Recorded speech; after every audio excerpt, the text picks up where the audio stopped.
everybody, welcome to Living Traditions Homestead. My name is Sarah, this is my husband Kevin. Today is potato planting day. It is a gorgeous day, maybe the most gorgeous of the week. So it's a great day to be working in the garden. If you remember a couple days ago, in one of our videos, we showed you how to cut your seed potatoes and let them dry so that they can be ready for planting. Well, it's been about 3 days now since we've done that, and they are definitely ready to get in the ground. This year we're doing something a little bit different. The last couple years we've planted our potatoes in one of our raised bed gardens, and this year we're going to put it in our spring in-ground garden. We're going to be planting it in a row that has the black woven ground cover on either side. And we're going to do a trick, something new to us that we saw that was super successful for Art and Bree. If you haven't checked out their channel, they have a really great homesteading vlog channel. They're such a sweet family. Go ahead and check them out. Again, their name is Art and Bree. And last year, they did a planting method for their potatoes that worked out really well. They didn't actually have to do a lot of digging to get the potatoes. And so we're going to be trying that out. We'll show you when we get out to the garden. But we're so happy that we saw that from them. I double checked with them this year to make sure that they liked that method well enough to do it again this year. And they did say that they already have their spring potatoes planted and will be using this method again. So that is super encouraging. Right, yeah. Anything that can save us some digging when we get to the end of the season is okay by me. Because here in the Ozarks, by the end of the season, our ground is pretty hard, and digging up the potatoes is quite a chore. Now, when it comes to growing potatoes, we have to admit that it's one of the few things that we feel like we've struggled with for several years. We never do quite as well as we hope that we would. So we hope that this new system this year will help us, and it may be something that we continue to do down the road, because our family eats a lot of potatoes, and so if this is successful this year, hopefully next year we can plant even more and have a great harvest. So again, we're going to be planting two 50-foot rows, one of Kennebec, and then the other row will be a mixture of potatoes that we've kind of accumulated over the last year and have started growing in my potato bin in the kitchen. Yeah, some of them are Yukon Gold, some of them are some purple seed potatoes that someone gave us at the farmer's market last year. And I think some mystery potatoes. Yeah, and some mystery potatoes. So we'll see how all of those do, and we'll see which ones do the best. So let's head over to the garden. We actually have one update that we want to share with you in the garden as well.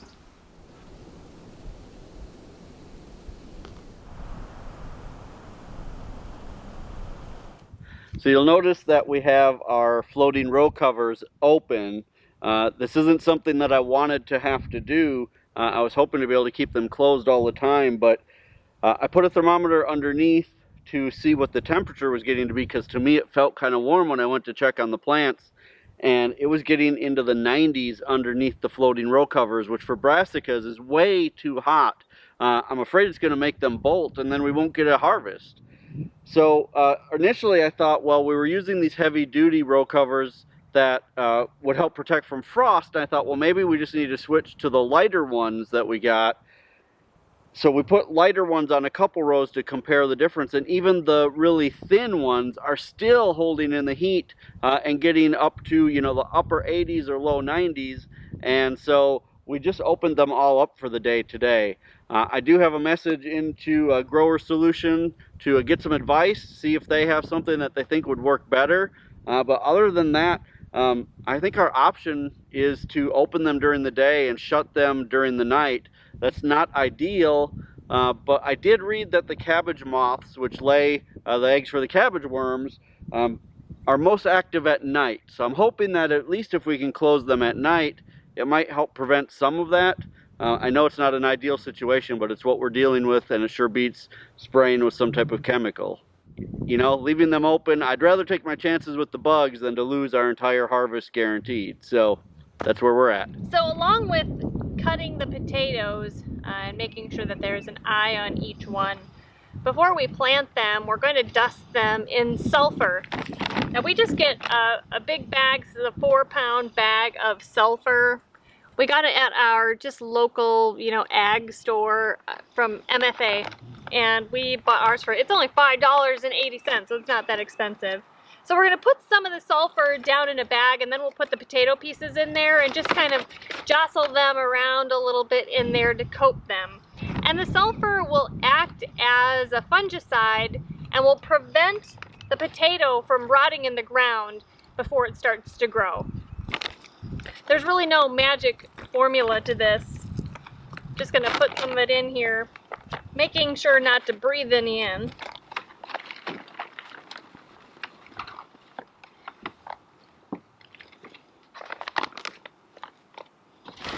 And put some of the potatoes in there. I'm actually gonna put all of the potatoes that we're gonna plant in the first row. So these are the Kennebec potatoes. So I can just take them over to the row in the bag. So I'm not going to be terribly energetic about this. I'm going to be a little careful so that I don't knock any of the eyes off.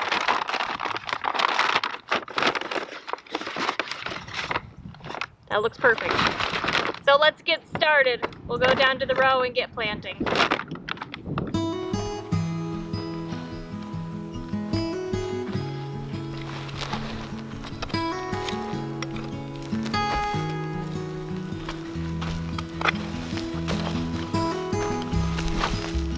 So I'm just making a trough, not very deep, about 3 inches deep.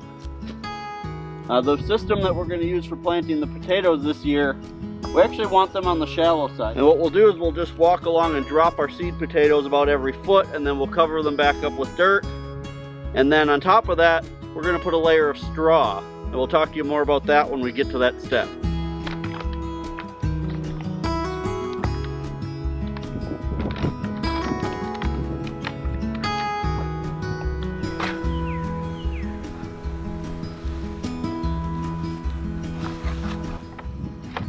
As much as you can, you want to make sure that the eyes on the potatoes are pointed up. Now, sometimes they have them all over the potato, just do the best you can. But you want to give them the best chance possible to succeed.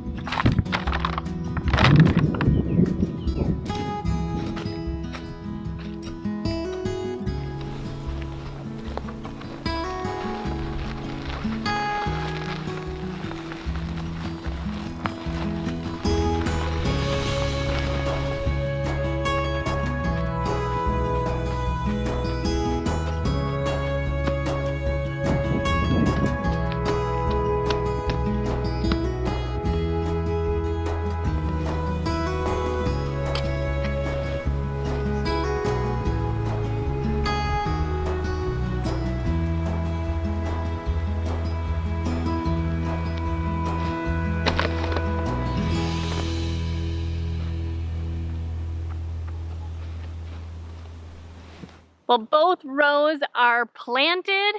I'm super excited. I don't think we've ever planted this many potatoes before, so hopefully it works out and we get tons of potatoes. But like we said before, we're going to be doing this a little bit differently this year. So the way that we've learned in the past is to plant the potatoes relatively deeply, and then as the plant part starts coming through the ground, you continue to backfill over it and pile dirt higher and higher. And that way your potatoes will grow all through that dirt. Well, this year, instead of backfilling and piling the dirt higher and higher, we're going to be using straw. I'm going to lay down just a couple inches at first today and water it so it stays in place. We've actually been having quite a bit of wind. And then as the plants continue to protrude through the straw, we'll backfill with more straw over the course of the spring. Now this is the part of the planting where Kevin must exit the video. He is actually really allergic to straw. He can bring me the bale, but then he's got to take off. Otherwise, actually for days, he'll have a ton of asthma. So this part is up to me.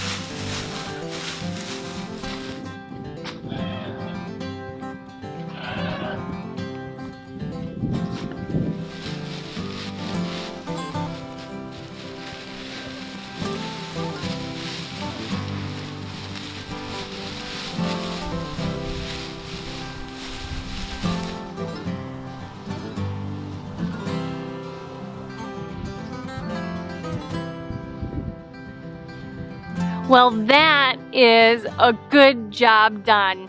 And that means that our entire spring garden is completely planted. Now we just need to wait for May and do the summer garden. Let's go figure out what Kevin has been doing. I know he didn't just go in the house to be lazy and sit down and watch TV. So let's go see what he's been doing while I've been working here in the garden.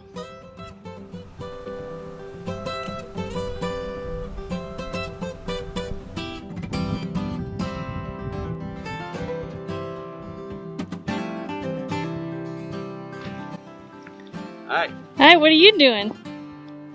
Get room for a cow. So this is the area that we're working on for setting aside for the cow. We've been reading a lot of your comments today. We've got a lot of thinking to do about whether or not we want to keep the cow and the goats together, so maybe some change in plans. But for right now, I'm just trying to clean up this cow area, but we're well on our way. Just trying to get some of this really big stuff out of the way. The mulchy kind of stuff will be fine. That'll break down pretty quickly. I'm not worried about that. Just some of this bigger stuff. Honestly, I've been out here for less than 2 hours and I've got it almost done already, so I can't imagine if I would have had to clear all of this land by hand. It would have taken me forever. So I'll just make this into a couple piles and burn it up and we'll be all done. So you guys, it's been a good day on the homestead. We love hard work around here. It beats sitting at a desk any single day. The spring garden is completely planted.